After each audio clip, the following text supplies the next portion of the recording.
Renaissance, many men sought their fortune with the sword. Many died a violent and anonymous death, but a rare few covered their names with glory. The Italians called these men the condottieri. These are their stories.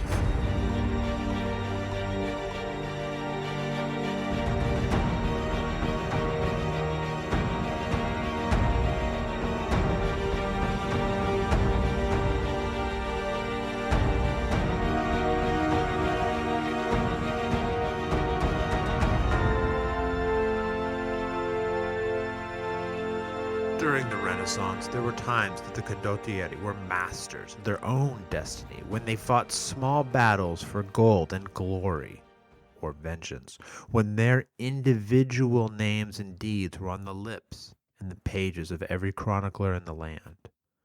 But sometimes these warriors were sucked into one of the great tsunamis of history, where they were tossed to and fro by the currents of chance and mischance. In times like this, their individual deeds were often lost, like voices in a chorus. During these sorts of times, life and death was just as often a matter of luck as it was of skill. The current of history bore Guido Rangoni into the city of Padua on August 24th of 1509. His arrival no doubt owed as much to luck as it did to his own skill, for the land around Padua swarmed with the enemies of Venice, Guido Rangoni's enemies. During the following siege he would fight under the command of Lucius Malvezzi. We are often left to guess what exactly Guido was up to during the siege, knowing only that the men under Malvezzi's command played a pivotal role in the battle, and thus in the course of history. The eyes of Europe and beyond were all riveted to the battle developing around the city of Padua. For centuries, city walls and castles had defined civilization and the military art. Then, 15 years earlier, cannons had appeared in Italy in a big way and made walls and fortresses into something more like a joke. The Venetians, especially stimulated by the leadership of the merchant-turned-warrior Andrea Gritti, thought that they had a strategy to defeat the cannons. But of course, everyone trying their hand against armies with cannons at that time thought they had a strategy. Now the armies of the German emperor, the King of France, the Pope, and even the Spanish king were coming to Padua to give Gritti's plan a trial by fire. By the time Guido Rangoni rode into Padua, the enemies already surrounded the city. In a way, Guido was lucky, very lucky, just to make it into Padua. But he was also fortunate that he would get to play a part in this great drama. Ugo Popoli was still trapped in his prison cell in the Castel Sant'Angelo in Rome. At best, he could only hear about the unfolding siege of Padua from his loyal servants bringing him in word from the outside world. Despite his arrest, Hugo seems to have still been a supporter of the Pope, and would have been pleased with the news coming from Padua. It was certainly looking bad for Venice. They had expected the French and the Germans to approach from the south of the city. Venice had especially fortified the walls and the gates on the south side of the city. They had covered the approaches from the south with crossbowmen and artillery fire. They had dug trenches to force the enemy to move along a narrow path, and so be even more exposed to volleys of crossbow bolts. And on this path the Venetians had placed 4 wooden barriers to prevent the enemy from reaching the gate. The German emperor determined to plant his siege guns opposite the southern end of the wall anyway, so he sent a body of French and German troops to drive the enemy back into the city. This body of troops included some of the most famous knights in France, men like the renowned Chevalier Bayard. They attacked over a causeway and into the teeth of the enemy's defenses. With cannons blazing at them from the city and crossbow bolts whizzing in the air from the trenches on either side of the attack, the French and the Germans carried the first 3 barricades with no great trouble. The 4th barricade was defended with strength and with determination. Reinforcements poured in from the city to hold it, as it was the last main obstacle between the enemy and the Holy Cross Gate. The Venetian determination here was so great, the men-at-arms in the French and German group had to get down off of their horses and attack the barrier personally. Then they drove the Venetians back into the city behind the safety of their walls and the Holy Cross gates. The trenches so laboriously constructed by the Venetians would provide great protection for the siege guns that the German emperor was going to emplace there in the weeks to come. All Venice's painstaking work on defenses had achieved was to force the nobles of France to get down off their horses and get into the mud and fight. If the Venetians could not defeat an enemy attacking where they were strongest, Padua was sure to fall. The date of this defeat was August 24th, the same day Guido Rangoni arrived. Guido found Padua on edge, nerves frayed, and morale sinking among the men tasked to defend the city. The enemy had attacked them at their strongest point, and yet the best Venice could do was to offer the enemy the inconvenience of having to fight on foot instead of on their horses. In siege operations, the best terms of surrender for a garrison came before the fight became earnest. As the fight went on, as more blood was spilled, then the less mercy the garrison could expect when they lost. If they lost. But surrender in Padua would lead to an enemy attack on the city of Venice itself. Padua had to repel the invaders. Andre Gritti and the rest of the leaders were determined to fight to their very last breath to defend Padua. However determined they were, to Guido it must have seemed like he had chosen the losers once again.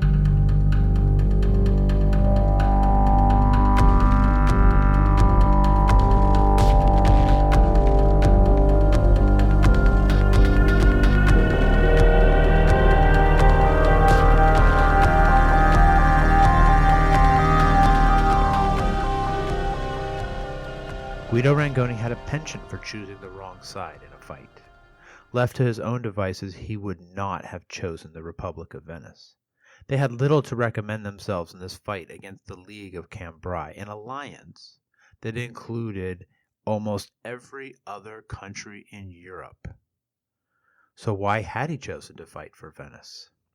When it came to troops, Venice was severely outnumbered. They were also completely outgunned by the enemy. They had no allies to speak of. Rumor had it they were even in talks with the Ottoman Turks for an alliance. And yet the Turks did not want to shackle themselves to what they were sure was Venice's corpse. But what Venice did have, what really convinced Guido, was prisoners. In specific, one prisoner, Hannibal Bentivoglio, Guido Rangoni's uncle. Guido had always been tight with Hannibal and loyal to the Bentivoglio cause, though they had had nothing but disasters over the last 3 years. Hannibal was locked in a prison in Venice and charged with abandoning the doomed city of Ravenna a few months before. This was a crime that Venice could easily use to justify a hanging in the St. Mark's Square or a beheading elsewhere in Venice, if the mood hit them. The men of the lagoon could be awfully temperamental when it came to condottieri that refused to die when and where they were told to. Venice had a great reason to hold on to Hannibal Bentivoglio. They wanted to offer him to the Pope in exchange for peace. Venice desperately needed to shrink the list of enemies ranged against them. They could not fight all of Europe. The Pope looked to be the easiest to buy off. They'd already given him all the Venetian land he claimed, but the Pope was being obstinate about peace. He was, after all, from the craggy and windswept land of Liguria, known for its beautiful vistas and curmudgeonly people, and he was doing his level best to live up to that stereotype. Venice thought that Hannibal Bentivoglio might be a useful bargaining chip with the Vicar of Rome. Hannibal's head was pretty darn close to the top of the Pope's Christmas list. Guido wanted to keep Hannibal's head attached to his shoulders. He hoped that his new commander, Lucius Malvezzi, would use his juice with Venice to keep Hannibal alive. Malvezzi could point out that the Venetians were depending on allies of Hannibal to defend Padua, men like Sebastian Manzino, brother of the now dead legendary swordsman Mancino da Bologna. Sebastian was quite possibly the single best infantry captain in Venetian service at that time. Venice was getting a great cavalry commander in Guido Rangoni. If anyone doubted Guido's bona fides, he could point to this fact. He had left his castle with 100 mounted crossbowmen, ridden through enemy-controlled territory, and arrived in Padua with his company in good order. Oh yeah, and he had doubled the size of it to 200 light cavalry. Originally, only half his men were supposed to join Malvezzi's outfit, but the garrison was being quickly reorganized after Venice's butt-whooping outside the gate of the Holy Cross, and now almost all the light cavalry in Padua was directly under the command of Lucius Malvezzi. To Malvezzi's cavalry would fall the dangerous assignment of leaving the city and raising hell amongst the enemy. Their first mission was critical to the safety of the city. Beyond the walls of Padua, the German emperor had gathered forces estimated at 60,000 people, including those who fought with the spade instead of the sword. It was a miracle that the German emperor could assemble such a large force. He was perpetually bankrupt, so much so that his nickname was No Money Maximilian. It meant that there was definitely an expiration date for the siege, and it was the job of the men guarding the ramparts to push the siege past its sell-by date. To capture Padua, No Money Max was not planning to assault the ramparts. He was going to make them cease to exist. The reason the German emperor was bankrupt was due to his profligate spending, and one of the things that he loved to spend money on the most was cannons. Big cannons. The biggest cannons ever made.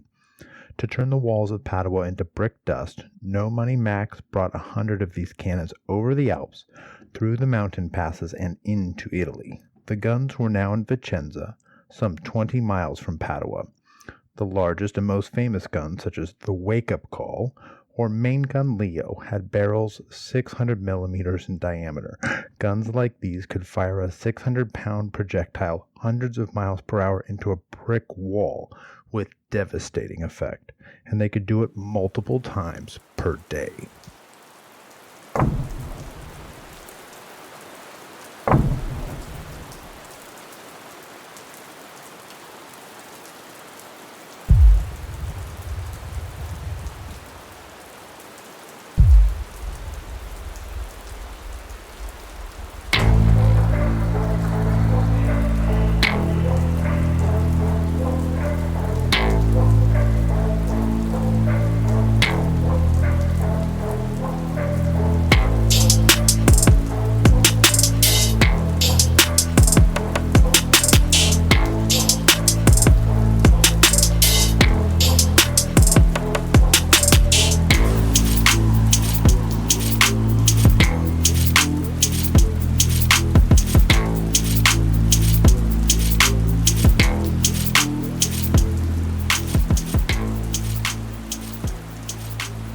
Rangoni and Malvezzi had to stop these guns from getting to Padua, or, at the very least, delay their arrival and help to push the siege past its expiration date.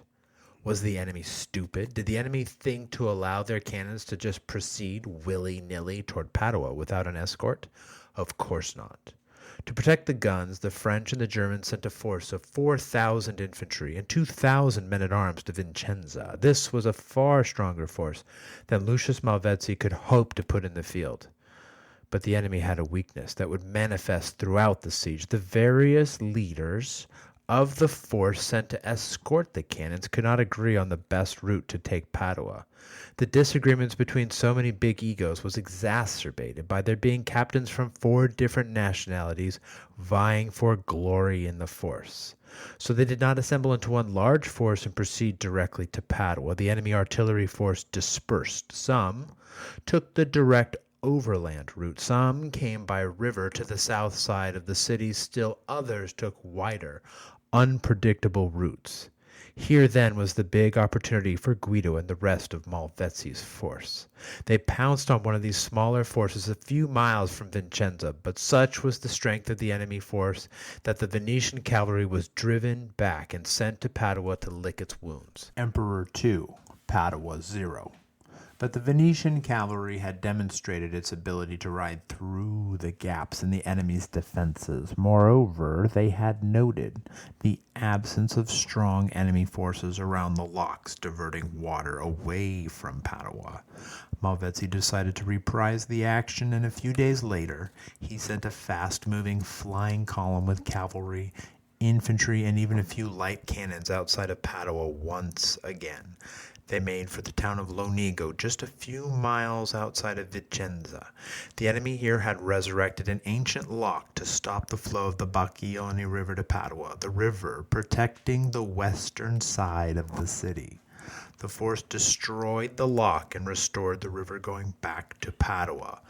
Then they returned to Padua, seemingly without the French or the Germans being able to react and stop them. With the western side of the city secure, the garrison could focus on defending the enemy's main force beyond the Holy Cross Gate to the south. Emperor 2, Padua 1. Malvezzi's actions, as well as that of other light forces in the service of Venice, was a painful reminder to the King of France and the German Emperor that their lines of supply were terribly vulnerable. The Lion of St. Mark still flew over several small fortresses in the lands of Venice. Raiding parties in these fortresses regularly left to attack foragers or other groups of isolated French and German troops. To undermine enemy morale in Padua and these other fortresses, the Emperor of Germany decided to make an example of the fortress of Monselice. This town and fortress guarded the route between Padua and Ferrara, where the Germans planned to get the gunpowder for their massive cannons.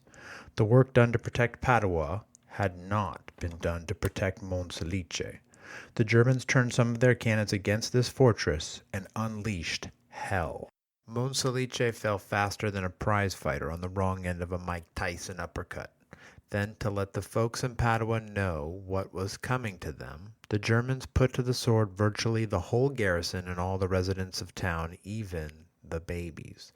The Germans allowed a few prisoners to survive. They allowed these to go to Padua and give witness to what they saw. Lurid tales of the sack circulated among the garrison, down to graphic accounts of the Landsknechts drinking the blood of babies. Obviously, this was fabricated. Anti-Semitism being all the rage in the Renaissance, this crime was naturally laid at the feet of the Jews in the service of the emperor. This claim is absurd, of course, but there were Jewish survivors from Padua in the army of the emperor, and it is likely that they were most hell-bent on exacting revenge for the crimes against their people in Padua. If life in Renaissance Italy could be summed up in 4 words, it was these: payback is a bitch. It was not eye for an eye, tooth for a tooth. It was more like 2 eyes for a tooth. The garrison of Padua hardly needed to be told how badly things were going for them. After Malvezzi's failure to stop the guns, the Germans had managed to get their cannons to Padua and emplaced them for firing. And with Monselice gone, there was nothing to stop the fine gunpowder of Ferrara from supplying these guns. Thereafter, the garrison would begin each morning with the song of the great wake-up call, blasting the walls of Padua. And it was not just in Padua where they were awoken in this way. Even in Venice, some 25 miles away, they heard the song of the wake-up call and other cannons banging away like the sound of Venice's own death knell. Yet for all the sound and the fury of these terrible guns, the walls on the south side of the city fared reasonably well. This was no accident. Sieges in the Renaissance were won and lost with sweat and determination, and shovels, lots of shovels. Driven by the Venetian Andrea Gritti, the people of Padua had been digging fortifications extensively since the Venetians gained control over the city 1 month before. All gates, all weak points, were guarded by flanking artillery mounted on bastions that projected from the city wall. The wall itself was reinforced with a continuous earthen embankment that allowed it to successfully absorb the shock of the massive impacts delivered by the cannons. Then, even if breaches were made in the wall, Padua had built a second series of embankments with parapets and platforms for artillery in the extensive garden areas behind the walls. This would provide cover for the garrison to rebuild the walls in the face of enemy pressure.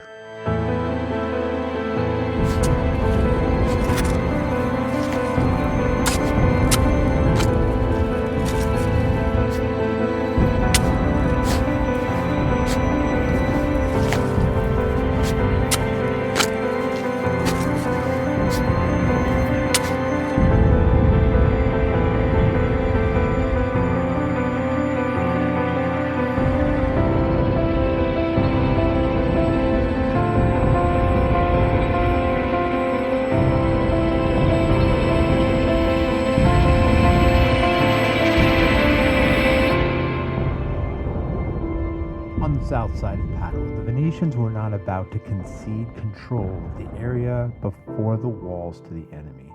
From throughout the city, they took their best men at arms, their most skilled warriors, and they used them to bolster the infantry forces stationed around the Holy Cross Gate.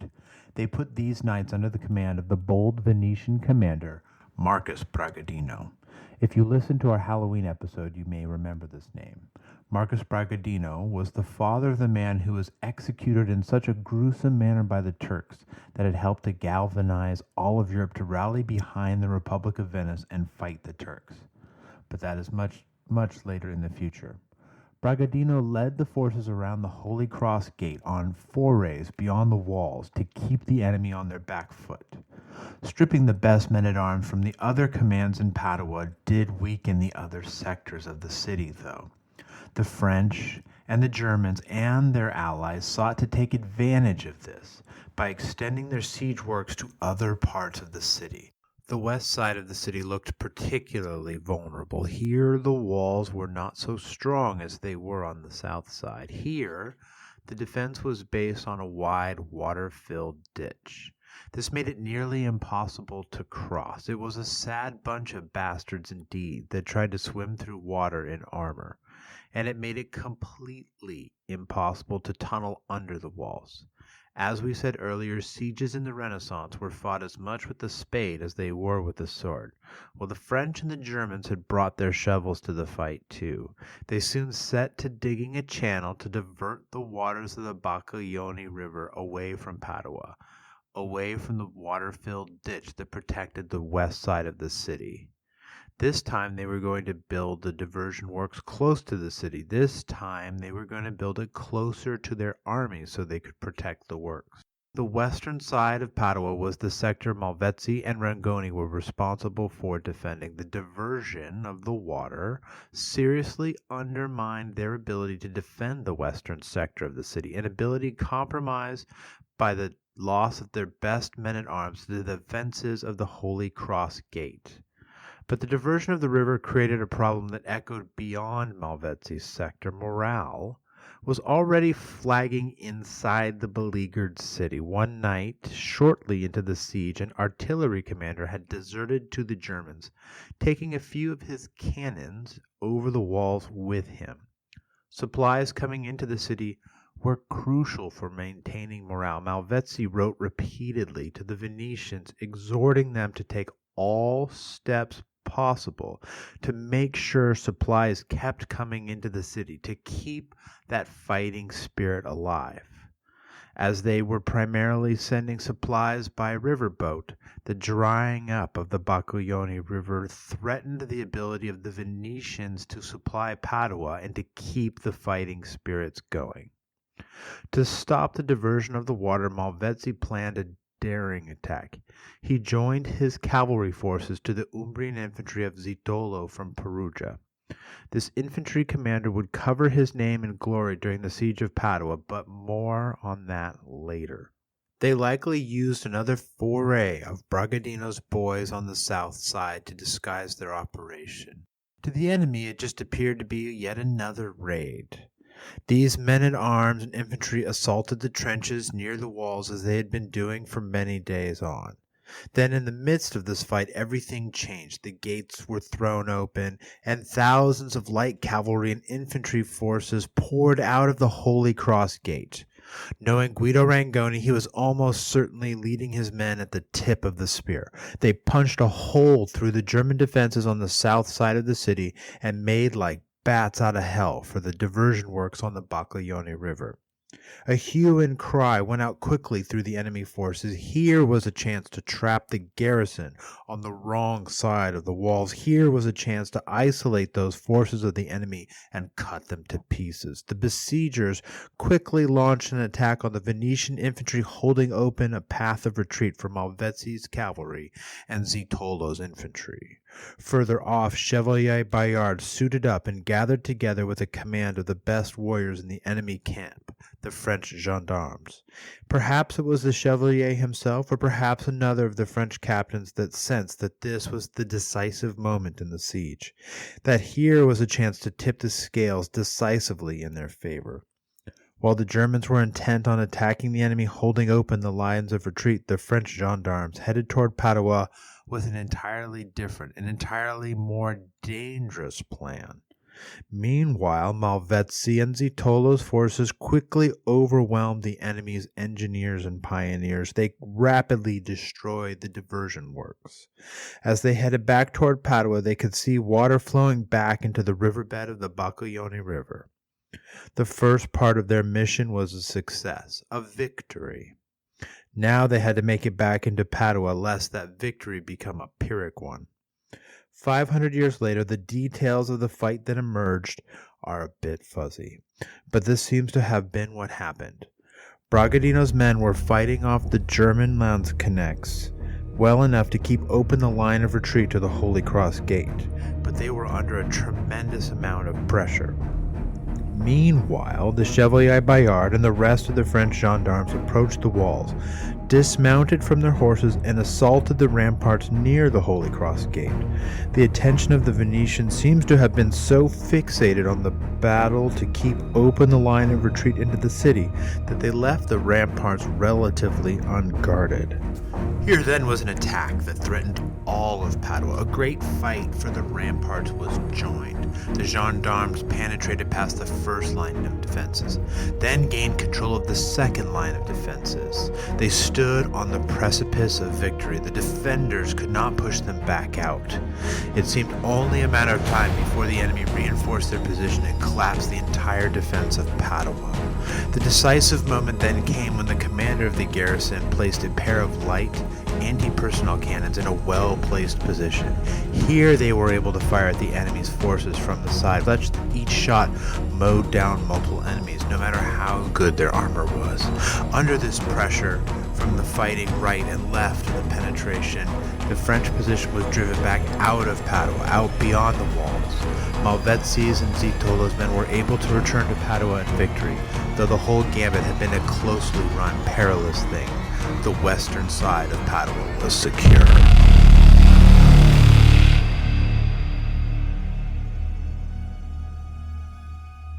Now, Guido Rangoni and Lucius Malvezzi weren't the only cavalrymen operating outside the walls of Padua. Another light cavalry commander was there making a name for himself as well. He was a condottiere named Giovanni the Greek. Giovanni had fought alongside Rangoni in the Bentivoglio at Russi. There they had all tried unsuccessfully to stop the much larger forces of the Pope. Unlike the missions of Rangoni and Malvezzi, which were planned and organized as part of the defense of Padua, the Greek took to raiding to pass the time. He hadn't signed up to be a condottiere to sit on his hindquarters and watch others do the fighting. He'd even been ordered by the Venetian governor Andre Gritti to stop leaving the city. Yeah, like that was going to stop him. The Greek was not alone. Constant skirmishing, even one-on-one duels with the enemy were going on all the time. Usually these did not have much impact on the course of the whole siege. It was more of a boys will be boys kind of situation. But sometimes a raid might bring in a prisoner. A very lucky one might bring in a captain with some knowledge of the overall scheme, such as the raid that captured Gaspare Scappi of Bologna. You might remember him from earlier on in the saga. 2 years before, he had been so moved by the destruction of the Palazzo Bentivoglio that he led a revolt in the city against the Pope. He had tried desperately to bring back the Bentivoglio to Bologna. He had called for Guido Rangoni to come to the city. But now he had taken service among the Germans, most likely as a landsknecht, who, despite their name, were often recruited in Italy. As such, he was now allies with the forces of the Pope and enemies of Guido Rangoni. After he was captured, Scappi was convinced to share all he knew with the commanders of the garrison, and he told the Venetians that the enemy was shifting their attack away from the southern part of the city. The walls to the south were just too strong to beat in, even with the Germans' massive cannons. Scappi informed them that the French and Germans had identified the weak spot in the defenses of Padua and were making plans to focus the assault there.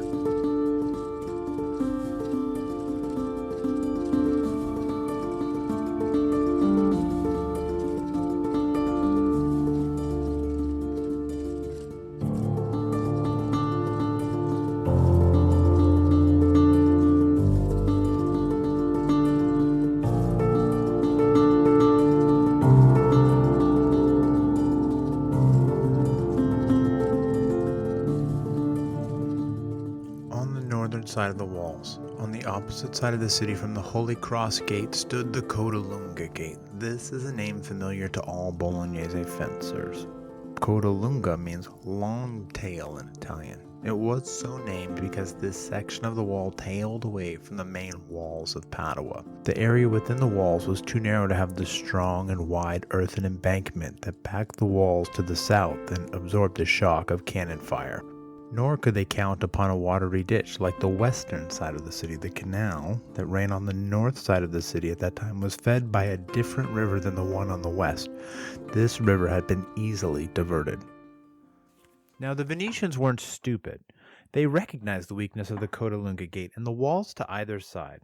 To prevent their destruction, they protected the walls with two powerful bastions, large towers that projected away from the walls.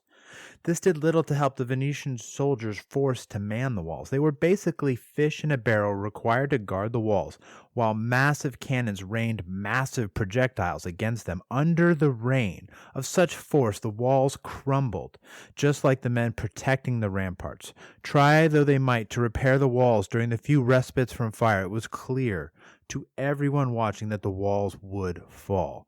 Then the Germans and French would pour in through the gap, take the city, and put them all to the sword as they had done at Monselice. Could any man be blamed then for going over the wall with a white flag and giving up to the enemy? Things were going to get worse for the garrison of Padua. Throughout the early part of the siege, it seems that the Venetians had been able to get supplies into the city via boat. Malvezzi's cavalry escorted the boats in and out. So long as the river was high, they were able to use cannons on the boats to keep the enemy at bay alongside Malvezzi's cavalry. But then the enemy deployed strong forces to the east side of Padua, stopping supplies from coming into the city. The garrison had food. The garrison had wine and water. Yet these were not the things that the men of the time fought for. They wanted money, not IOUs, but sweet golden ducats. The kind of money they could literally sink their teeth into. Malvezzi's cavalry left the city once again, this time with Marcus Bragadino, the former commander of the forces around the Holy Cross Gate. Bragadino then went on to Venice to gather a massive payroll for the garrison, totaling some 40,000 ducats.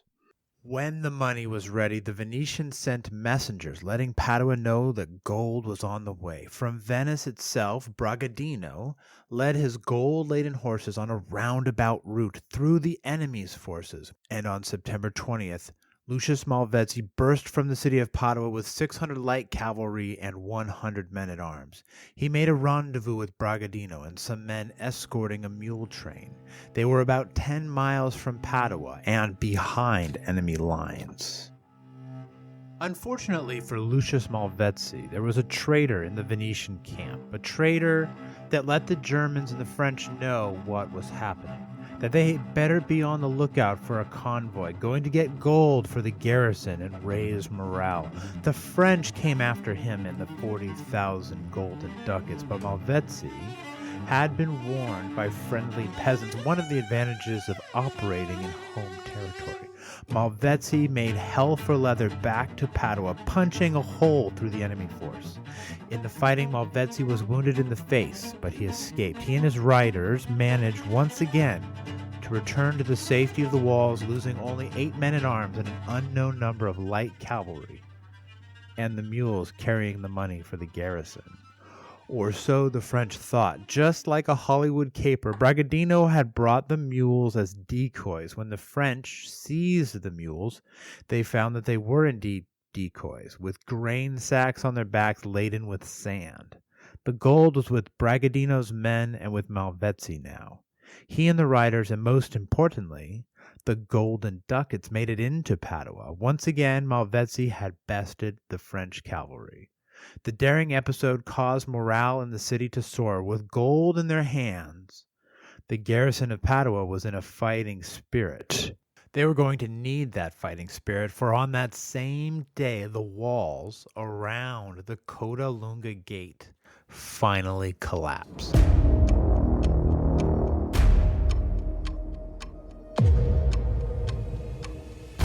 With one section of the wall gone, the rest of the masonry between the two bastions flanking the long-tail gate crumbled like so many old cookies. Now the siege moved to its pivotal moment. To take the breach, the German emperor assembled a force of 7,500 of his best Landsknechts to follow up the attack. Thousands of German and French knights were ready to charge into the city once the breach had been seized by the pikemen and bridging equipment laid over the trenches. The commander of this section of what was once a wall was Zitolo from Perugia, he who had teamed up with Lucius Malvezzi before. He could call on a couple thousand infantry. Of course, there were reserves beyond that, but everyone in the city understood that a lasting penetration of this sector, of any sector, would mean the fall of Padua. The enemy just so outnumbered the defenders, so outgunned the defenders, they even outclassed the defenders. A large proportion of the garrison was composed of levies from the Venetian waterfronts, men who were far better with a gondola than a sword. It wasn't clear how well they would fare against professional infantrymen, but nobody was feeling optimistic about it in the Padua garrison.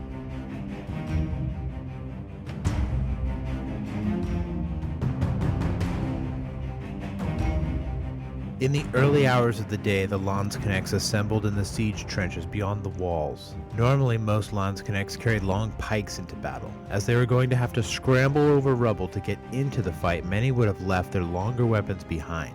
Fighting in the breach called for smaller pole weapons, like a partisan. Many probably went forward with just a sword and a round shield, while others carried pole axes, human can openers to use on any fully armored men-at-arms they came across. Still others bore ladders, and a few groups carried cats, a kind of battering ram they were going to use to take out the bastions. The Germans prepared one last terrible bombardment, with most of the guns around the city going off nearly at once. This torrent of lead, this hurricane of death, tore into the defenders manning the breach and beyond. Even the commander Zitolo's leg was torn open by the shrapnel. Then it was showtime. The Landsknechts scrambled from their trenches and other spots beyond the walls and charged into the pile of crumbled masonry. Cannonballs came from the garrison and tore into their ranks. Men emerged from the rubble to meet the enemy and to shoot crossbows or arquebuses at the Landsknechts, but it was like trying to stop the tide with a teaspoon. On and on the Landsknechts surged until they reached the rubble, scrambling forward, clambering up rocks and smashed bricks, blocking a thrust with their shield here, giving a thrust of their own there, the thwack of crossbows being shot all about. Then the enemy was driven from the rubble and sent running like rabbits. Only when the Landsknechts reached the top of the rubble could they see what they were up against, for beyond the smashed wall, the enemy had built a secondary wall, a ritorata as it was known. This was another embankment of earth built well behind the original wall, so that it was not exposed to enemy fire. The Landsknechts could not linger where they were, for there was a human wave pushing them forward with shouting, cursing, everyone demanding they keep moving forward. Ladders were brought to the front to attack the ritorata. This ritorata curved inward, and Landsknechts soon filled a ground devoid of cover, with fire all around. As they moved forward, groups of defenders set off mines laid in the ground before the ritorata that sprayed stones and balls before them like so many claymore mines. Many Landsknechts were killed or maimed by these mines. Then the miners turned tail and ran toward the safety of the wall as fast as their feet could carry them. Despite his wounds, Zitolo commanded the men on the ritorata to keep shooting at the enemy and warned everyone to stand their ground. The fate of Padua lay in the balance. They certainly could expect no quarter from the Landsknechts. The German Landsknechts were known for their ferocity and determination, and both qualities were on full display in this attack. They kept surging forward, but the bastion on the western side of the ritorata exacted terrible losses on the Germans, for here cannons could rip lanes of death through the crowd. Still, the Germans came on. They brought the fight to the very ramparts of the ritorata, where there was a sharp, nasty fight, but it was clear to the attackers that the key to this fight was the bastion. Pressing toward the ritorata with enough force to take it allowed the defenders to exact such a terrible toll with flanking fire by crossbows and cannons. The Germans brought forward their cats to batter the bricks of the tower, while fire from the many cannons beyond raked the top of the bastion. It was certain near death to stand on the bastion and try to shoot or drop stones on the guys smashing the wall below. Zitolo recognized that if he did nothing, the Germans would succeed. German artillery fire killed anyone that tried to stop the cats. And the cats did not even need to open the bastion wall, since the Germans could just fill any sizable penetration with gunpowder and blow it. The time had come for decisive action. Zitola did the last thing the Germans expected. He climbed down the front of the Ritirata with his bloody, wounded leg and ordered his men to follow him down from the walls and to attack the Germans with sword and pike. This they did in droves. The Landsknechts had had enough. Those who could run did that. Those who could not tried to surrender. Then they ran back to the safety of their lines. Zitolo and his men followed the Germans back to their trenches. There they overwhelmed enemy gunners and spiked 7 of the enemy's cannons, then set fire to all the gunpowder they could find. With this done, Zitolo and his men retreated back to Padua before the enemy could take advantage of their exposed position. They left a wake of men killed and wounded behind them. It had been a bloody debacle for the Germans. Hundreds of Landsknechts were already dead in the breach. Many more had been dragged away or been carried by buddies back to their trenches. Renaissance medicine being what it was, the dying had just started. No money Max and the King of France were not happy with this attack. The besieging forces have had serious problems of their own to contend with. From the outset, national differences have been a source of friction between the 4 nations of the army: French, German, Italian, and the small Spanish contingent. The French were considered arrogant, the Italians cowardly, the Spanish lazy, and the Germans barbaric. It also did not help that the forces of the League were deep in hostile country with a peasantry that hated them. In a couple of areas, the peasants grew so tired of the foreigners that they revolted and attacked them. A hostile peasantry made the chore of acquiring supplies almost impossible. Food was short and of poor quality. The French, being French, were particularly troubled by the shortage of good wine to be had. After a month, they were losing patience and ready to move on to greener vineyards. Among the Germans, desertion was a huge problem. The countryside around Padua was rich. Many German Landsknechts decided to return home as rich men after looting the fine houses around. And finally, the Venetians were doing their own bit to make the enemy feel as low as possible. In the days after the failed assault, the Venetians taunted the enemy to try to attack the Bastion of the Cat, as it was now being called.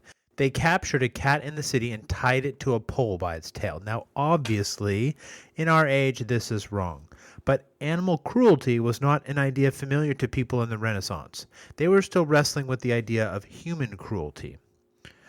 The defenders would periodically arouse the cat so that it cried out, and then taunted their enemy to come back again by singing with great revelry, "Up, up, up, who wants the cat? Come to the bastion and get it. Where she stays, tied to the spear, there you see her waiting for you. Up, up, up, who wants the cat?" The Landsknechts did not want the cat anymore.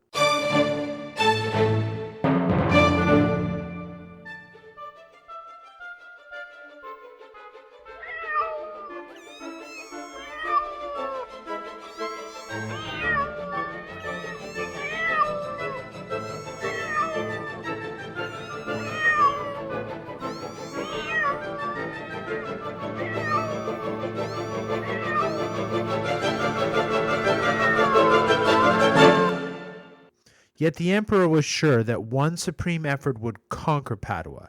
Had his cannons not done their job? Was his army not superior to the garrison? On the 29th of September, he called a war council together with the French. There he declared that Padua was ready to be taken, that with the great breach in the wall, that with the enemy holding only bastions in the comparatively weak Tirata, that determination and skill was all that was required to carry the city. The morale and the effectiveness of his lanzknechts had waned, but the knights of France, the best and most determined fighters in the group, would tip the scales back toward the allies. The emperor proposed that they assault the breach on foot, side by side with the lanzknechts. This would undoubtedly carry the defenses. The French response seems to have been made by the famous Chevalier Bayard. According to a biographer, he is supposed to have said, "The king has no soldiers in his ordnance companies who are not gentlemen. To mix them with the foot soldiers who are of a lower social status would be threatening them unworthily. Does the emperor think it fitting to put so much noblesse in risk and peril by the side of conscripts who are cobblers, blacksmiths, bankers and laborers, and who do not hold their honor in like esteem as gentlemen?" In other words, he said, "We're too noble to fight amongst common foot soldiers." But the French were willing to be reasonable. Since they were attacking Padua for the German emperor, they said that if his German nobles were willing to fight side by side with the French, then the French would attack on foot into the breach. Unfortunately for No Money Max, his nobles refused to fight on foot like common soldiers. German nobles only fought from horseback. 3 days later, Emperor Maximilian decided that Padua was impregnable. On the 1st of October, the imperial army folded their tents, packed their gear, and started a retreat from Padua. Venice was victorious, and for once, Guido Rangoni had picked the winning side.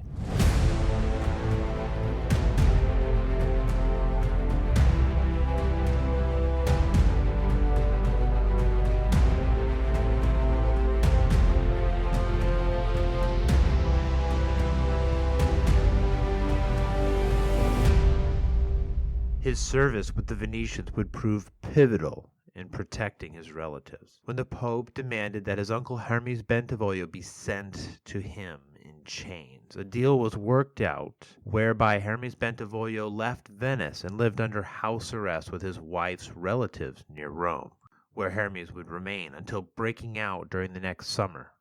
But now we're really getting ahead of ourselves. Venice, and more importantly Guido, were now tasked with driving the forces of the alliance from Venetian territory. In our last episode, we spoke of the happy-go-lucky adventurer Leonardo Trissino. A few months before the siege of Padua, old Trissino had come from exile in Germany and carved out an imperial fief for himself in northern Italy, an imperial fief taken from the lands of the Republic of Venice. This fief consisted of 3 cities, Padua, of course, as well as Verona and Vicenza. Venice had now reclaimed Padua and doubled down on it. Emperor No Money Max now conceived of the idea that he would allow Venice to keep Padua while he retained the former Venetian cities of Verona and Vicenza. He sent heralds to Venice with a list of prisoners he was holding. This was a courtesy to those Venetians who might be wondering after missing loved ones. He offered peace on the terms he had conceived of, Padua to Venice, Verona and Vicenza to the empire. It was yet another staggering miscalculation of the city on the lagoon. The warrior kings of Europe were apt to see the merchant republic of Venice as soft men of commerce. They rarely understood the steel it took to run a commercial empire in a world of pirates and brigands. Venice was going to take back Vicenza and Verona, and then send the German barbarians back over the Alps where they belonged. The Venetians made their intent clear the moment the Germans left Padua. If No Money Max thought he was going to conduct an orderly retreat to Vicenza, he had another thing coming. Guido Rangoni stepped from the wings and back onto center stage. He gathered his outfit together, 200 cavalry, less losses incurred in the defense of Padua. He launched his mounted crossbowmen after the whole damn German army. According to the Venetian chronicler Sanudo, Guido Rangoni took on 8,000 retreating infantry. His mounted crossbowmen must have been riding in a great wheel, going forward and delivering quarrels into the mass of lanzknechts, then reloading in the saddle as they rode away. only to come back a moment later with a fresh volley of quarrels. It is said that the hardest maneuver for any army to perform is an orderly retreat under pressure. No Money Max was having a chance to live this axiom. His army was melting away under the pursuit of the Venetian light cavalry. Lack of supply and lack of morale was making his soldiers think fondly of home. Worse still, the city they were going to wanted them about as much as they wanted plague. Under this relentless pursuit, things kept going wrong in the retreat. Most egregious and certainly most offensive to His Imperial Majesty was allowing some of the Emperor's massive cannons to tumble into the rivers they passed. Of course, the artillerymen may have simply been trying to lighten the load to hasten their retreat. Emperor Max called upon his ally King Louis of France for help, but the king could offer him no assistance. He was up to his ears in Swiss, not the cheese, but pikemen. The pikemen of Switzerland, egged on by the Pope, had invaded the French domains around Milan, and now threatened to cut off the French army near Vicenza from its bases to the west. It was all Louis could do to hold on to the lands he already controlled and keep supplies going to his army. Tiring of the Italian heat, and probably wishing for some good beer, No Money Max slunk back to Verona and then took the overland route that went from that city all the way across the Alps and back into Germany. The people of Vicenza rose against the Germans, and that army passed back to the last of old Trissino's cities, Verona. This strategic city controlled the direct overland route to Germany. This geography had long made it one of the wealthier cities in northern Italy. Without the emperor present, the German troops seemed little devoted to the idea of holding this city too. But the Venetians were not in a position to take advantage of this. Much of the Venetian army was still in Padua. Lucius Malvezzi and most of the other commanders refused to move forward until they were paid. Again, Venice was desperately trying to scrape together enough gold to make payroll and urged their troops in Padua to move forward at once, an order which they refused. In the meantime, the French managed to scrounge up reinforcements faster than the Venetians could scrounge gold. Then the French rushed a force to Verona. By the time Lucius Malvezzi and the rest of the Venetians arrived in strength, the city of Verona was unassailable. Stalemate would be the operative word in this part of the Italian wars here for the following winter. But elsewhere, a dramatic battle was shaping up between Venice and Ferrara.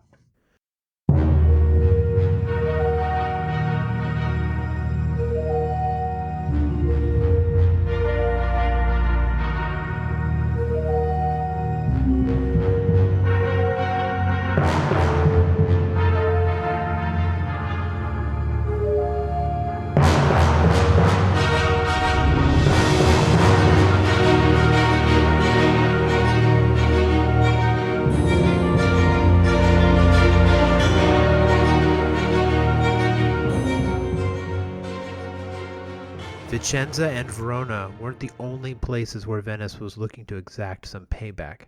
It wasn't even the main target in their crosshairs. That distinction belonged to Ferrara. To understand why, we're going to go back in time from the siege of Padua and the skirmishes directly afterward. There was a strong tension between the Republic of Venice and the Duke of Ferrara, a rivalry.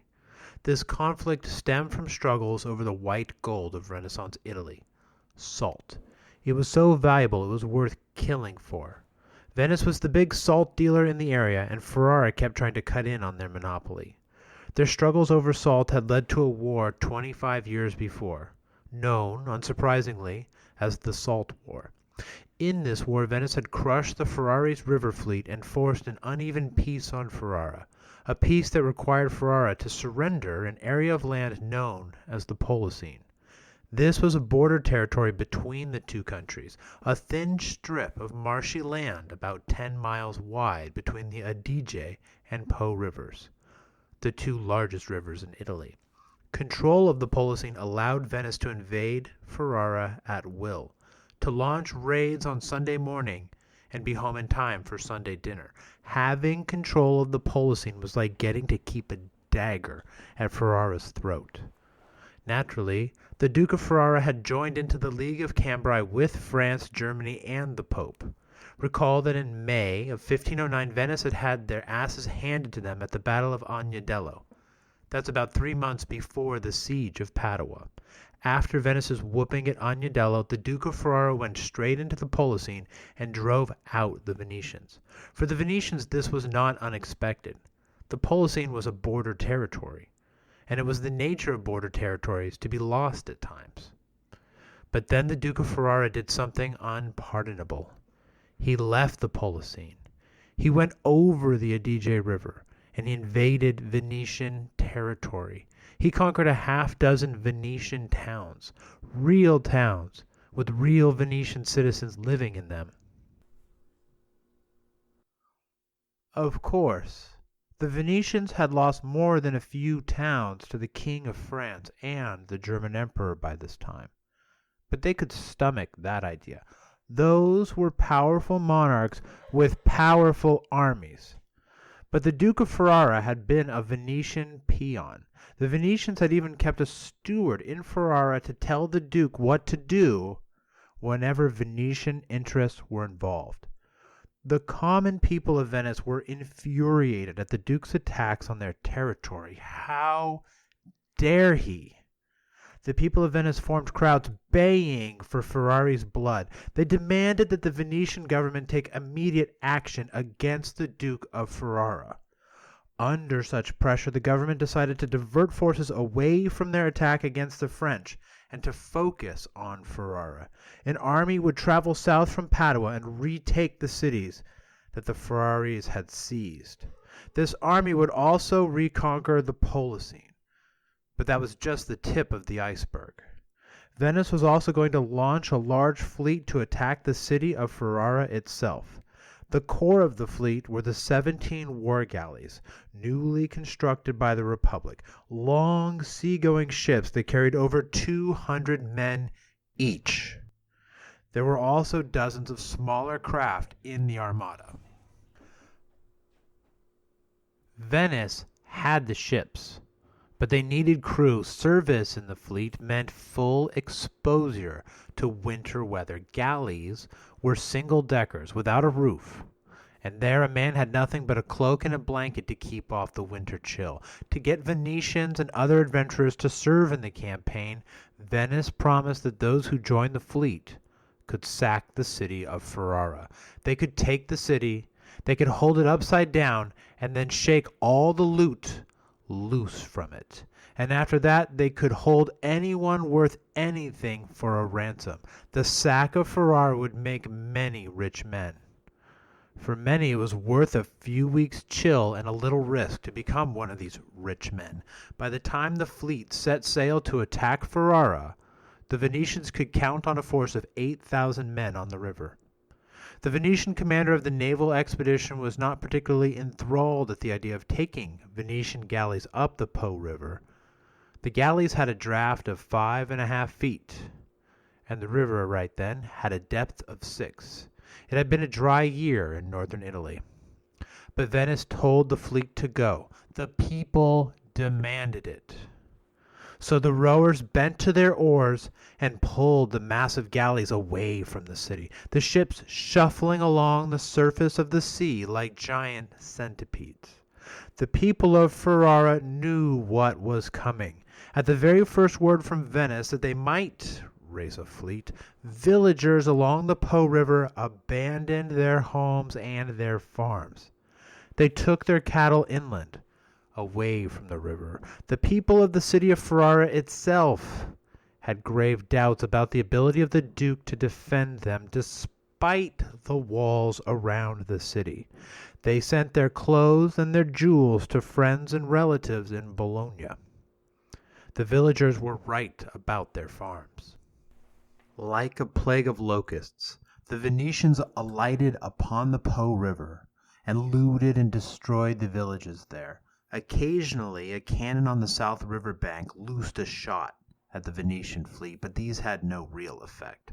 The level of the river was so low that there were few gun emplacements that could even hit the ships, and the galleys were armed with cannons of their own. The Venetians proceeded upriver, leaving fire and ruined villages in their wake.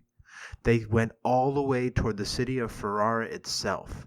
But the Duke of Ferrara had gathered all of his troops along with his impressive artillery train. Meanwhile, his allies, the Pope and the French and even the Spanish, hurried all of the troops they could scare up to help out the Duke.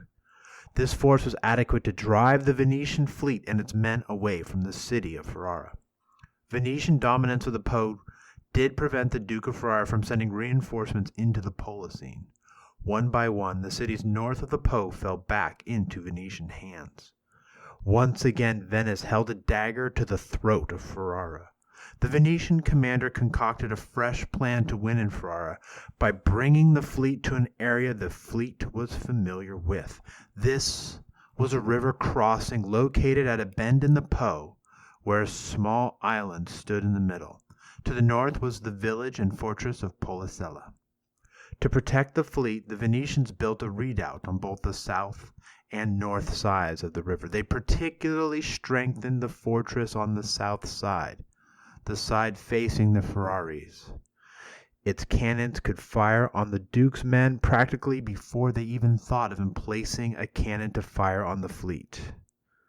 This was a crossing familiar to the Venetians. It controlled the most direct route from the Polesine into the territories of the Duke of Ferrara. The Bolognese had crushed a Venetian fleet here some 200 years before, and the Venetians had inflicted a decisive defeat in this stretch of the river during the Salt Wars against Ferrara. This bend in the river had a bit of a mixed history then for the Venetians. To speed up the transfer of reinforcements from the Venetian bank of the river to the contested side of the river, the Venetian admiral lashed his war galleys together, end to end like a bridge, so that horses could walk the planks from one side of the river to the other without getting their feet wet. Crazy as it sounds, this was remarkably effective, and the Venetian cavalry was soon raiding deep into Ferrari's territory, raiding even to the very gates of Ferrara. The Ferraris knew their river, though. They knew the day was coming when the height of the galleys would change, knew that soon it would be high enough for the Duke's cannons to rip open those Venetian galleys that dared ply their river with impunity. The Duke of Ferrara entrusted his brother, the Cardinal, with the task of destroying the enemy fleet. The Cardinal began to scout the river bank, looking for places to plant artillery. They were planning to take advantage of the coming change in river depth. But the Venetians were also active along the river, and their cannons shot at the Ferraris whenever they saw them. On one of these scouting trips, the Cardinal of Modena was scouting with the Lord of Mirandola, the man who had killed Mancino da Bologna at the end of our second episode. A river galley shot its cannon at Mirandola. The Lord of Mirandola tried to catch it with his teeth. He succeeded. The cannonball took his head clean off. His horse did not seem to notice, but kept riding on with the headless corpse bouncing in the saddle. The sight of it horrified the men in their scouting party. But starting on December 17th, a heavy rain began to fall. According to the Venetian admiral, the river went from 6 feet deep to 12 feet in a single day. A fresh attack by the Duke of Ferrara on the southern redoubt fixed Venetian attention there. The Venetians were also short of cavalry. The commander of their largest cavalry force in the area was out sick with migraines. His command remained with him. The Cardinal took advantage of this and found a spot to fire on the fleet now that the level of the river was rising. In the middle of the night, the Cardinal brought his cannons into a position where he could reach the Venetian fleet. They could see the enemy fleet in the Po River, limned by the pale light of the moon, as they prepared to put their first match to their cannons. The Venetian fleet around Policella was not in a condition for battle, either physically or morally. 2/3 of its war galleys were tied up and functioning as a floating bridge between Policella and the redoubt on the southern bank of the Po River. They were unable to maneuver, sitting ducks. Morale was low in the fleet, from top to bottom. Desertion was a serious problem, as you would expect in crews motivated by treasure. The captains of the war galleys in the fleet were not even present on their ships that night. All were snug in their beds in the fortress on the north side of the river. all but the admiral of the fleet. He was sleeping in one of the galleys. Faith in the admiral himself was low.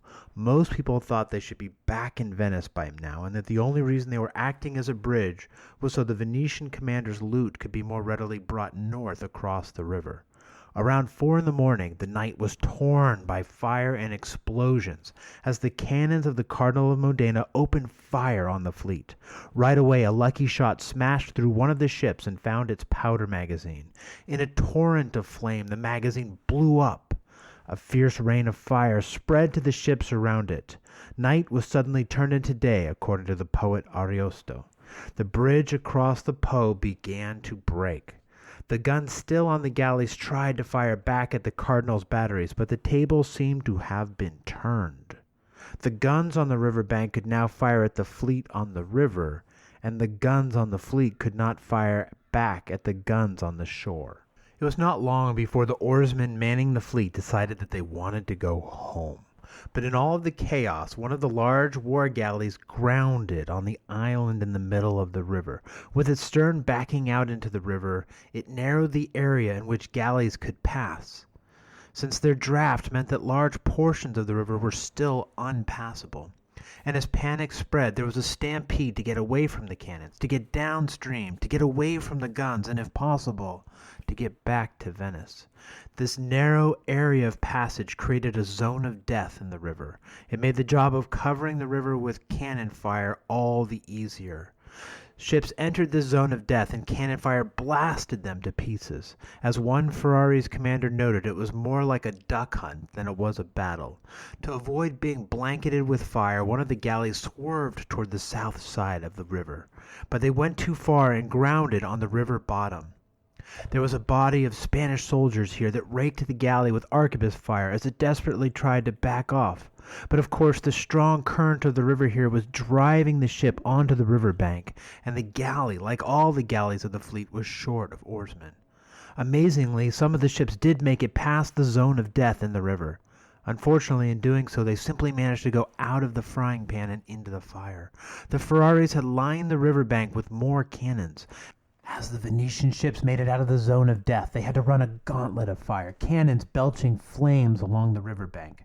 The Ferrari's cannoneers knew their craft, too. It would take but 1 or 2 misses before they found the range. Then, bam, they would blast the ships. Back on the southern bank, the Spanish soldiers found river boats of their own. They swarmed the grounded galley and took control of it. As there was a mass of small craft waiting to take their turn in the zone of death in the river, there were plenty of targets for this now Spanish war galley. They sank or captured many of these smaller craft in the river. This was the last straw for the Venetian fleet. In the increasing panic, large numbers of boats were deliberately run ashore on the north side of the river. There the boats were abandoned. Many other Venetians on sinking ships struggled through the water to the north bank and arrived freezing and half drowned. These were the lucky ones. Those that washed up on the southern bank, the part controlled by the Ferraris and their allies, were killed on the spot. When the sun rose that morning, it showed a river pink with blood. The isolated redoubt on the south side of the river would try to surrender on terms, but there were no terms. There would be no quarter for the Venetians in Ferrara. There would be very little quarter for the admiral in Venice either. The galleys were each worth 6,000 ducats. The cost of the lost ships equaled 10% of Venetian tax revenue. It would be as if every U.S. aircraft carrier had been sunk in a single engagement. Only 2 of the galleys were returned to Venice. Many of the other galleys had been captured and would soon be restored by the Ferraris and their allies. They would then have a fleet more powerful than that of Venice, at least in the area. But the Ferraris were not able to follow up on their victory. The force that defeated the Venetians was a group scratched together from various nationalities. The polyglot nature of this force had its own inherent weaknesses that became evident in the wake of Venice's defeat. An incident at one of the captured Venetian fortresses best exemplifies this problem. Here there were 2 groups intent on looting. A group of Gascon troops from France and a group of Italian infantry. They were commanded by Melchiorre Ramazzotto, a.k.a. the priest. In our previous episode, the priest's men were the ones involved in a fight over loot at the fortress in Brizigella. Now the Spanish at Brizigella had not pushed the matter. When faced with the priest's elite troops drawn from Bologna and the mountains above the city, the Spanish had recognized that discretion was the better part of valor, that it was better to live and to loot another day. But the Gascons were stubborn men. They were mountain men too. These Gascons were prepared to die for their share of the treasure. And die they did at the hands of the priest's elite troops. When all was said and done, 34 Gascons lay dead. The priest, the Pope's best infantry commander, was fired, but the damage had been done. The 4 different forces in Ferrara, the Ferraris, the Pope's men, the French, and the Spanish, were now as likely to view one another as enemies as they were to see the Venetians that way. So here too, along the Po River, stalemate would be the name of the game until summertime.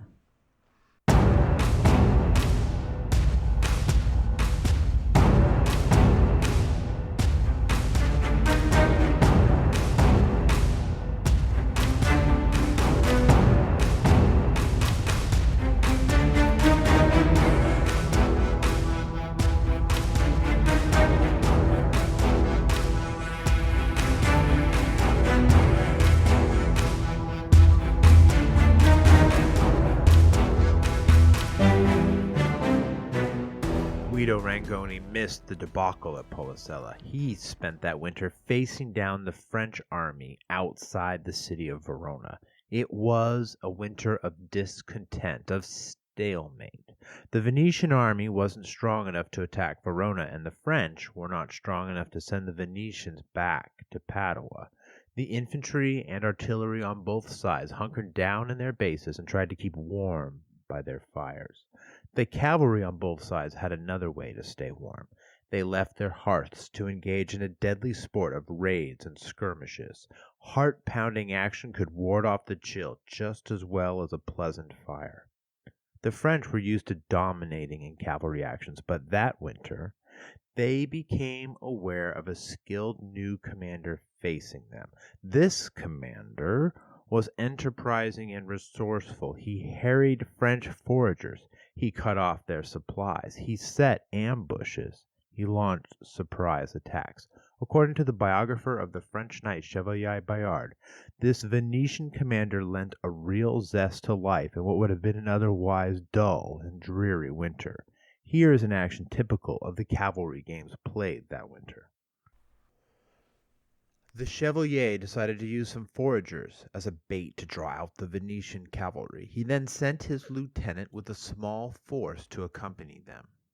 Bayard himself hid with 100 men-at-arms in a small village near where the foragers were working. But the Venetian commander, informed of the French action by his spies, thought that two could play at this game. He concealed a detachment of 600 mounted crossbowmen in an empty palazzo close to the French line of march. The Venetian commander then sent a few mounted crossbowmen after the foragers to spring Bayard's trap. And that's exactly what happened. With lances aflutter, the French knights surged forth. The Venetians rode off with the French in hot pursuit. The Venetians fled toward the country palazzo where the mounted crossbowmen waited, and the French rode gallantly into the Venetian trap. Once near the palazzo, the light cavalry wheeled about. Hundreds of crossbowmen emerged from the palazzo and its surroundings. The Venetians riddled the French with crossbow quarrels, taking down many French knights and their horses. In the fight that followed, Chevalier Bayard himself was taken prisoner. But his fellow French nobles were not going to allow the Chevalier to be captured so. They launched a series of desperate charges with no thought of self-preservation. They reached the Chevalier. A great fight developed with the French outnumbered. At Bayard's command, the French dragged their way back to the main road and commenced a slow retreat. But to show their teeth, he demanded they make a charge every 200 paces. As described in the biography of the Chevalier, they were outflanked on either side by crossbowmen, and their cluster of men-at-arms resembled a wild boar worried by dogs. At nightfall, the French survivors were able to shake off their pursuers, and they returned to Verona lucky to be free and alive. So who was this cavalry commander? The French identified him as Jean-Paul Manfroni. You might remember him from our last episode. He was the commander captured at Brisighella, the fortress that fell after Hugo Popoli mixed in with Manfroni's retreating forces. There was a problem with this, though. There was a problem with the idea of Manfroni being the commander. He was still imprisoned at this time. He was still languishing in chains. So who was the commander then? We can only speculate. But Rangoni and Manfroni probably sounded pretty similar to Gallic ears. They certainly sounded more alike than any of the other cavalry commanders in the area. The Venetians were also aware of Guido's ability as a commander of light cavalry, for it was around this time that he was made the captain of all Venetian light cavalry, the paragon of everything a light cavalry commander should seek to be. Regardless of whether Rangoni was the Venetian commander that kept the zest in life for the French during this dreary winter, Guido was certainly engaged in this cavalry skirmish as well as countless other ones. There were only around 600 mounted crossbowmen in Venetian service around there at that time, and the Venetians needed to use every one of them in these skirmishes with the French.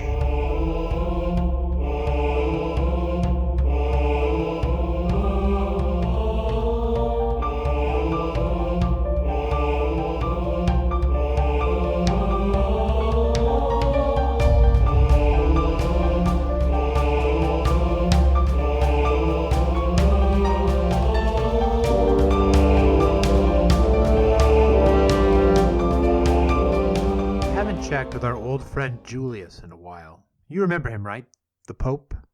Pope Julius II had every reason to be happy. He had grown the papal domain. Better still, he had given the arrogant Venetians a major attitude check. And now after their fleet had been crushed at Policella, he had them by the balls. They were pleading with him to be allowed to have their balls back, but it was up to Julius to decide when they got to have them back and if they got to have them back. But he did not want to crush the Venetians. He needed them. He needed their fleet and their army to take on France, his ally.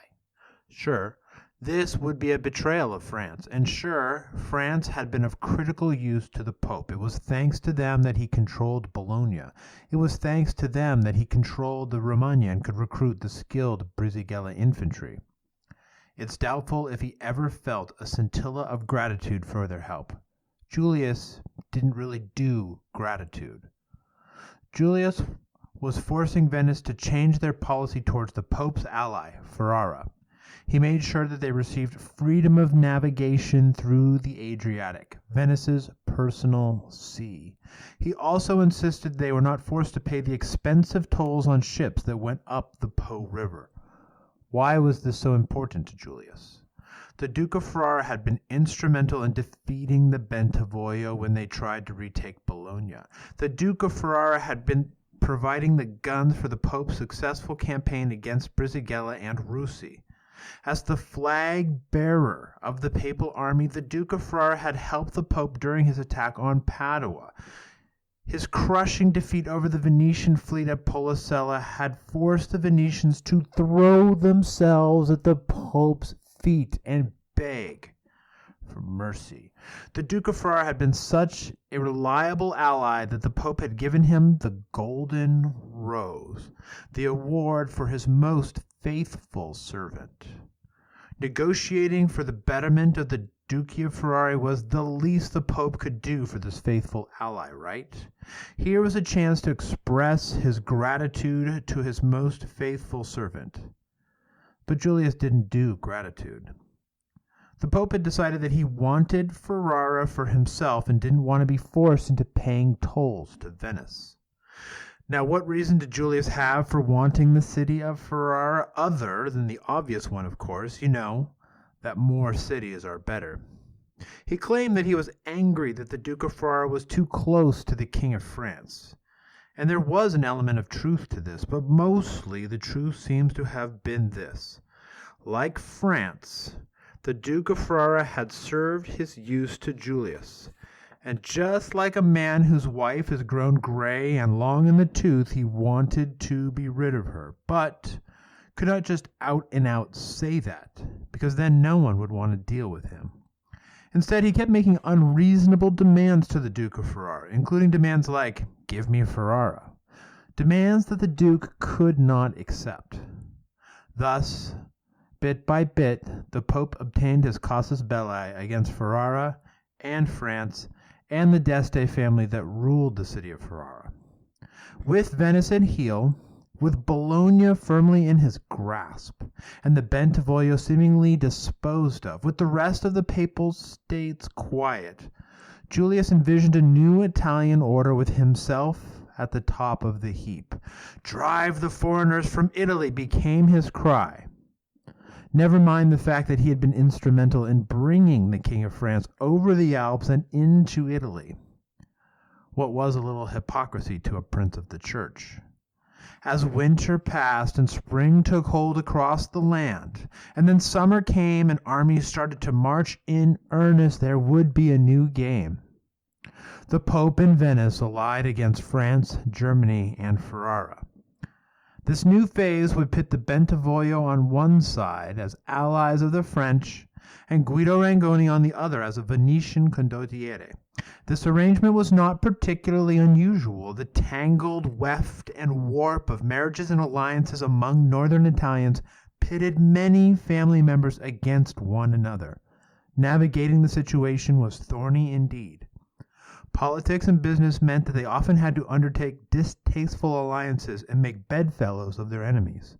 No one summed up this attitude better than the Duke of Ferrara at the Battle of Ravenna. His cannons were supposed to be killing his enemy, the Spanish. But caught in the fire were also many French soldiers, his ostensible ally. When it was suggested that he stop firing to prevent friendly casualties, he shouted, "Keep firing, they're all my enemy." 4 Italians, caught between enemies, were forced to fight against family members. Navigating the shoals of this conflict was tricky indeed.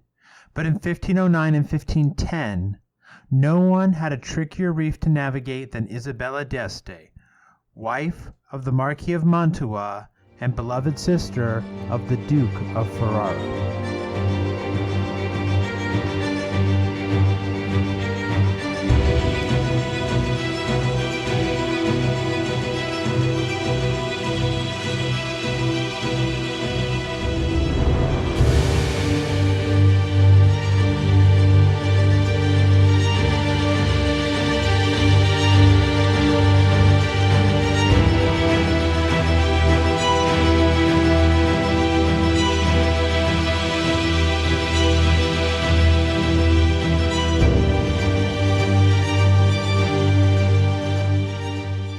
Of our last episode, we described how Francis Gonzaga, the Marquis of Mantua, had been captured by Lucius Malvezzi, how he'd been sent to languish in a Venetian prison, how the jailer had greeted him as the Marquis.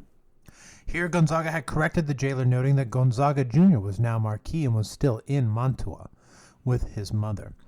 Since the young Marquis Gonzaga was all of 9 years old, Isabella d'Este was now in charge of Mantua. She was prepared for this task, and certainly desired to run her own principality. She had been raised for just such a situation. Her father, a man known as the North Wind for his chilly and implacable nature, had raised all his children to be hard and determined characters, and the apple of his eye, the child who had hit closest to the mark, was Isabella. Despite what many would claim about her later, she never wavered in her determination to get her husband free. But she was equally determined not to give away Mantua in the process. Shortly after the Marquis was captured, she gave explicit orders to her castellans that they should not surrender any of their fortresses, even if ordered to by the Marquis himself. That even if the Marquis were to be brought before one of his fortresses by the Venetians and executed in the face of his own men, they should not surrender their forts. Such a decree would have made her father smile, if only the dead could do such a thing. From the get-go, Isabella saw a quick solution to the problem. The French had crushed the Venetian army at Agnadello, and this victory had netted the King of France a great haul of prisoners.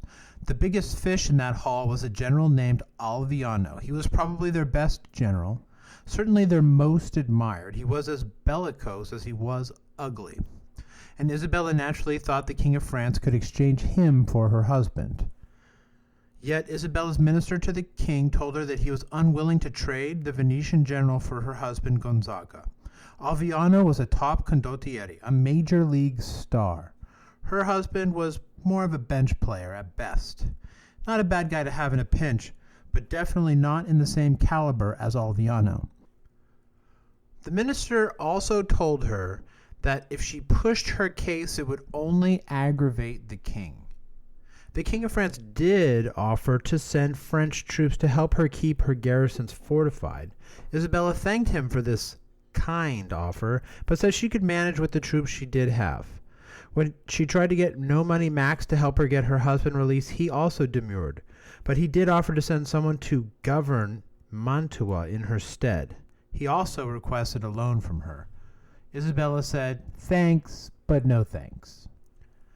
Isabella was no stranger to affairs of state, but the current situation was the greatest challenge she would face in her life. When it suited her, she adopted the pose of an unfortunate woman forced to rule without a husband to guide her, such as when she tried to get Venice to make extra allowances for her husband's care. There was certainly more than a little truth of appearing to be a bit out of her depth. The precariousness of her situation increased after Venice's defeat at Policella. Venice was irate as hell with this defeat. Not only was it humiliating, but it demonstrated that their fleet could no longer operate safely on the Po River. This robbed them of their ability to leverage their power on the sea in land wars. Isabella's feelings on the matter became clear to Venice when a letter she sent to a relative fell into the hands of Venice. In the letter, she exulted in her brother's defense of Ferrara, her home since childhood. Venice accused her of caring more about her brother than her lord and husband, the Marquis, that she was too much of a D'Este and not enough of a Gonzaga.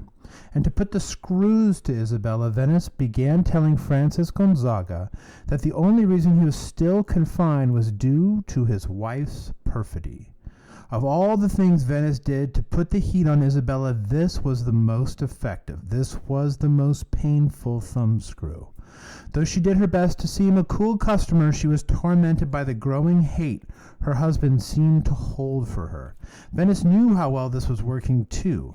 One of Francis's courtiers in Mantua, a pimp and procurer that Isabella despised, sent messages to Venice apprising them of Isabella's worsening mental state.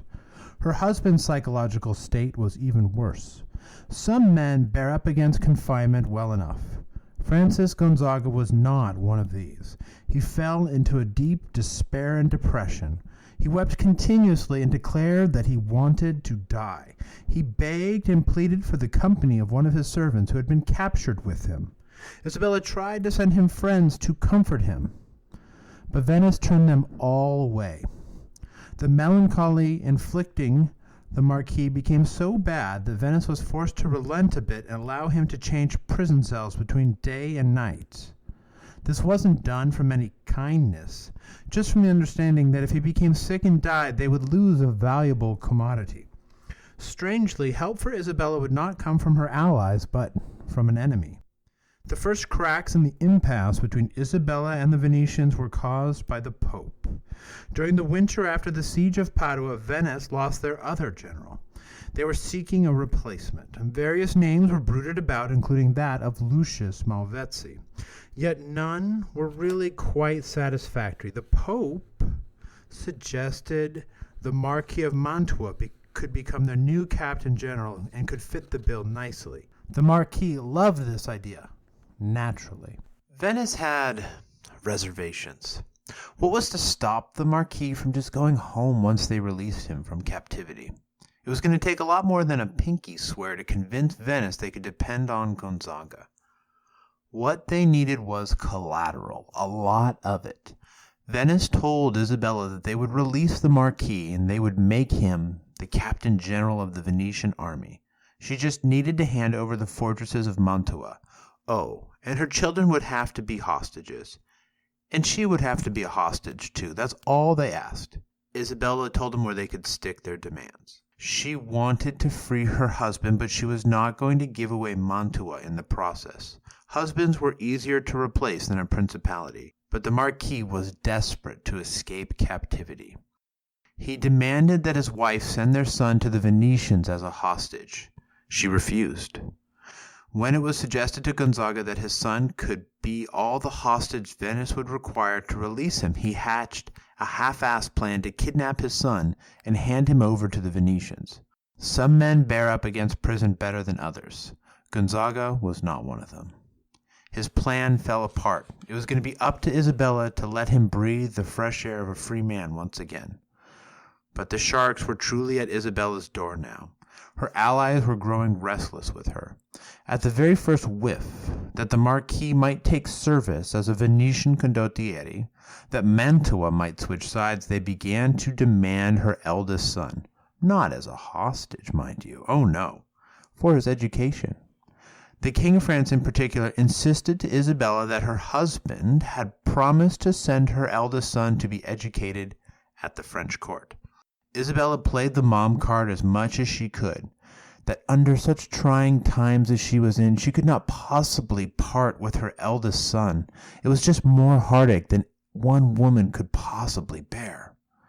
As the army started to march once again, the king and the emperor began to lose patience with her, and their demands became more strident, and she would soon see what happened in lands that displeased her allies.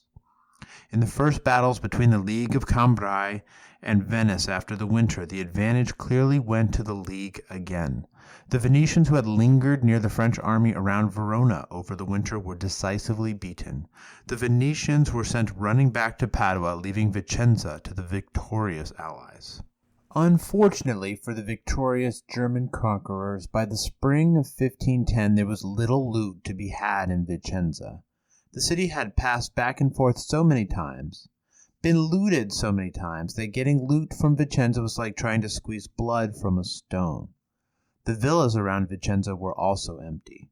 Sure, the Landsknechts could do the usual terrorizing of the population and forcing themselves on its women, but men signed up for the emperor's army to loot. They used torture or took hostages when possible to extract details of hidden wealth. But the well here had run dry. As the campaign brought them closer to Padua once again, the Germans became aware of a deep cave system in the hills to the west, a cave system where locals in the wealthy of Vicenza had taken to hiding. The Landsknechts approached the barricaded cave and demanded the people leave. Naturally, they refused. This was a situation the Landsknechts were prepared for. The Germans had a recipe for making chemical smoke to use on people in caves. According to Bellefortis, a manual on methods of warfare, the following technique was to be employed. Wherever people are gathered in cliffs and in caves, whom you otherwise cannot overcome, then you should take mattresses or pillows with feathers. Add to that urine and pissel. Ignite it so that the smoke arises from there, and those who are in the cave suffocate, thus you get to them. Now we don't know exactly what pissel was, but it was probably either sulfur or gunpowder. Italian sources stated that sulfur was used to kill the people inside the caves.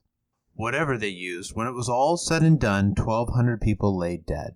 The Landsknechts let the cave air out and then moved amongst the corpses, taking what treasures they could find on the bodies and in the cave, without a care in the world as to what they had done. Only 1 or 2 people survived to tell of what happened in the cave. As word of this came to Isabella, she could see what would befall the people of Mantua if she kept trying to play the powers against one another. She was going to have to choose a side, and it ultimately became a question of who she thought would most likely to protect her son. Her decision would be settled by battlefield events. Once again, the French followed up their victory by attacking Padua, and in the process overextended themselves. They were attacked in the rear by light cavalry forces like those of Guido Rangoni and forced to retreat once again. By this time, Isabella had made peace with the fact that her son would be separated from her.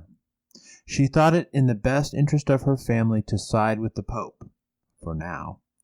She would send her son to live with the Pope. Her husband would serve as captain general of the Pope's army. In early July, Julius asked the Venetians to send Gonzaga to him, to prevent Isabella keeping Mantua on the side of the French. Their alliance with the Pope was too important to the Venetians at this time for them to refuse. At last, Francis was freed. On the 15th of July, he left Venice by galley for Rimini. and then he went on to Bologna to take charge of the Pope's army. Isabella's greatest fear, that she would free her husband only to have him conquer her brother and destroy her family's lands, would not actually come to pass. While Gonzaga made a show for personal honor that he would lead the attack on Ferrara, his syphilis conveniently flared up once again and left him bedridden. He would not be leading the attack on Ferrara. The Pope's nephew, the Duke of Urbino, thus remained in charge of the papal army. To him fell the mission of attacking Ferrara. His summer campaign against the city opened well enough. He took a few strategic towns from the Duke of Ferrara, but then a rumor passed among his troops that a force of French knights was coming after them. The Pope's army under the Duke of Urbino panicked. It retreated in such disorder back to Bologna that they abandoned a number of cannons to the enemy, all based on a mere rumor. Ferrara was safe. With his campaign going nowhere, Pope Julius was now forced to brave the bad air of Bologna once again, to lend his force of character to the enterprise and create a decisive victory. Little did he expect that a lucky roll of the proverbial dice was about to change the whole game.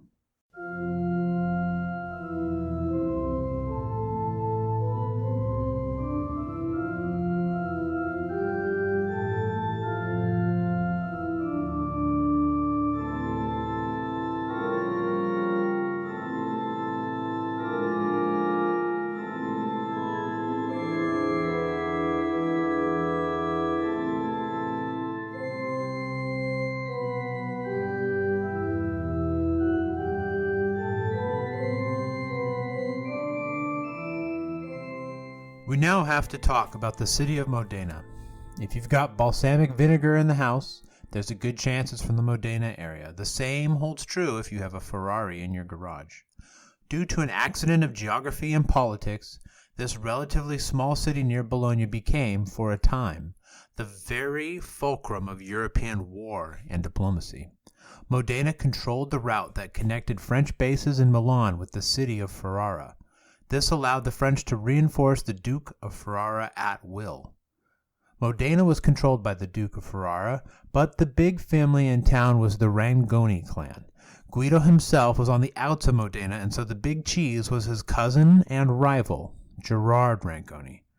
Gerard was also the uncle of Hugo Popoli, and thus he was thoroughly woven into the rivalry between them and their eventual duel. Gerard had been running things in Modena on behalf of the d'Este family since the Pope gave the Bentivoglio their walking papers 4 years back.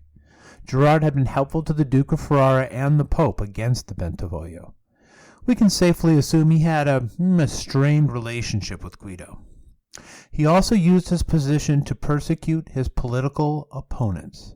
These opponents were allies of Guido Rangoni. This made a lot of people unhappy with Gerard and created great interest for a change in the leadership of Modena. With Modena forming a crucial link, a part of the lifeline connecting Milan and Ferrara, the d'Este thought it fitting to have a member of their own family running the show in Modena. We don't know exactly how Gerard felt about being snubbed by the d'Este. If he wrote a Dear Diary entry about his feelings, we don't have it. But if he was not pissed off about it, then he was not Italian. When the d'Este governor of Modena fell ill, he was forced to call on Gerard Rangoni to help in managing the factions in the city. Gerard got in touch with Cardinal Aladossi and let him know he was prepared to betray the d'Este and hand over Modena to the forces of the Pope. On the night of August 18th, the papal army under the Duke of Urbino approached and was admitted into Modena. When all was said and done, Gerard Rangoni was back in charge of Modena, with free rein to deal with his political opponents, free rein with a bullet. The city was a powder cake even without him. Many in the city were still loyal to the Duke of Ferrara, to the d'Este clan that had kept Modena relatively peaceful and prosperous for centuries. They wanted them back. They hated Gerard Rangoni for betraying his rightful lords. Just beyond Modena, a French force had gathered alongside a powerful contingent of Bentivoglio supporters. They were conducting raids around Modena and taking other nearby fortresses. The D'Este faction in Modena looked to these for rescue. There were others in the city who called those folks blood suckers of the poor, that wanted the city to stay faithful to the Pope. They called for great vigilance and kept at work on the walls. But the danger of treason, of some other secret D'Este supporter throwing open a gate, lingered on in these dangerous days. Into this powder keg of a situation stepped Guido Rangoni. As a Rangoni and a Bentivoglio, he was the natural leader for the faction against Gerard Rangoni. He would have only needed to say the word, and they would have rallied to his banner. But he was working with Venice now. He was allied with the Pope that had so recently excommunicated him. His heart no doubt supported the Bentivoglio cause, but business was business. So he went into Modena with a powerful force of men-at-arms and light cavalry. He was joined by Cardinal Alidossi, a man who had not so long ago been looking for ways to have Guido Rangoni killed. The Renaissance in Italy could make for some truly strange bedfellows. Guido bid the people, his people, to obey the Pope and Gerard Rangoni. With his intercession, the tumult died down and the threat of the French and their Bentivoglio allies receded, for now. Then Guido Rangoni was summoned to Policella to keep an eye on the forces of the Duke of Ferrara. The constant grind of action had finally taken its toll on Guido, and he became sick. Worse still, there was a shortage of medication in Policella to help him heal. This was just the beginning of his problems. There were doubts about Guido's loyalty too. Since the Bentivoglio were now on the side of the French, the Venetians were never quite sure whether they could rely upon Guido. This issue came to a head when his close cousin Alessandro Pio crossed the Po River and threatened Venetian lands. Alessandro's and Guido's mothers were sisters and part of the Bentivoglio family. The Venetians sent infantry to attack, but Guido refused to join in, pointing out that Venice had failed to pay him or his troops. Many in Venice began to suspect the real reason for Guido's refusal was an unwillingness to fight against Bentivoglio allies. Guido was removed from his command while people in Venice decided his fate. Many condottieri had been executed by the Venetians for treason like this over the years. For Venice, the situation was a real pickle. The Venetians thought highly of Guido. Guido was the captain of mounted crossbowmen. It's not clear what this office meant exactly. In peacetime, it would have most likely meant he was responsible for defining the nature of training, but it may have simply been Venice's way of saying that he was the paragon of what a leader of mounted crossbowmen was supposed to be. Some in the Signoria of Venice thought that they should make an example of Guido Rangoni to other condottieri. All the men taking money from Venice needed to understand that their first loyalty should be to Venice. Andre Gritti had a different take. Things were going badly for Venice against the French on their western front, in the area around Verona in particular. Once again, the Venetians were laying siege to Verona with the French inside. But a French sally against the Venetians' artillery left a few hundred Venetians dead, including the hero of the siege of Padua, Zitolo da Perugia. Andre Gritti thought it foolish to lose their best light cavalry commander just to make an example of him. Venice had many fronts in their current fight, many fronts where a skilled cavalry commander could make a real difference, the decisive difference. And most of these fronts had no Bentivoglio to fight. Bowing to Gritti's superior wisdom, Guido Rangoni was once again returned to his command, and he was sent to fight against the French. Even after destroying the Venetian troops and guns around Verona, the French could make no further headway, but they had a clever idea to attack one of the Venetian fortresses to the south of Verona. Here the French controlled the main river, the Adige, and the Venetians were on their back foot. The French and Germans sent a mixed force across the river to harass the Venetians here in preparation for a larger attack. Unfortunately for them, they did not know that Guido Rangoni was in the area. Guido led his cavalry to the rear of the French raiders, and he destroyed the bridge they had used to cross the Adige River. Thus, they were all trapped. Then he and the rest of the Venetians took care of the rest of the raiders, and killed or imprisoned the entire enemy force, over 1,000 men. Once again, Guido Rangoni's name stood in good credit, owing to his skill. And then, once again, in the autumn of 1510, the dark gaze of suspicion would fall on Guido Rangoni once more, because of his family connections. They were back. Who? Hannibal and Hermes Bentivoglio. They were making yet another play for Bologna. It was desperate. Another Hail Mary. But by the fall of 1510, Ferrara was on the ropes, with the Pope in Bologna giving impetus to his forces, pushing his forces. The papal army had managed to penetrate all the way to Ferrara. They were outside the walls of the city. To help their ally, the French decided that the best defense was a great offense. They reinforced the Bentivoglio with French knights. The Bentivoglio seemed to have had friends in a corridor of land to the south of Modena. They marched through this land without opposition until they reached Spilamberto. That was Guido's old castle, where the Bentivoglio had launched their attack on Bologna at the start of our second episode. Spilamberto welcomed the Bentivoglio. The Bentivoglio were soon launching raids into the territory around Bologna itself, while encouraging their allies inside the city to revolt. This dried up the spigot for reinforcements to the papal force around Ferrara. The Bentivoglio pleaded with the French for more reinforcements. Nothing would alleviate the pressure on Ferrara like a direct attack on the city of Bologna. The main French commander in Italy, known as Chaumont, came to the area to help them, but the Pope had taken ill and could not be moved from the city. With the Pope in the city of Bologna itself, he was unwilling to make an attack on the walls. He was unwilling to take Bologna.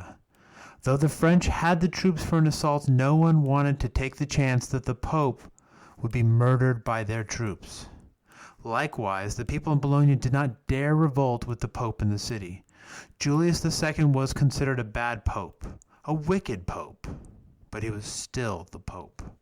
The Bentivoglio were forced to withdraw, but not before the Duke of Urbino, the commander of the papal army, was forced to give up his attack on Ferrara. The Bentivoglio also managed to shake the enemy's unity. The Duke of Urbino even seized Cardinal Alidossi and sent him to Bologna in chains, claiming treason. The Pope refused to accept the charges against his favorite minister. Though Urbino and Alidossi were on the same team, there was now an unbridgeable gulf between the Pope's leading general and his leading minister, a gulf that would have catastrophic effects for him later. The Pope no doubt noticed the ease with which the Bentivoglio were able to move through the lands that once belonged to Guido Rangoni. No one could doubt the support for the Bentivoglio and the d'Este families in these parts of Modena. The Pope sent a summons to Guido Rangoni to come to Bologna and meet with him. Guido would have a lot of explaining to do, for he had been the former owner of Spilamberto. But should Guido go? Would Guido go? A trip to Bologna could just as easily end in a one-way trip to the Castel Sant'Angelo in Rome, where Hugo Popoli was still staying. Or it could end even worse.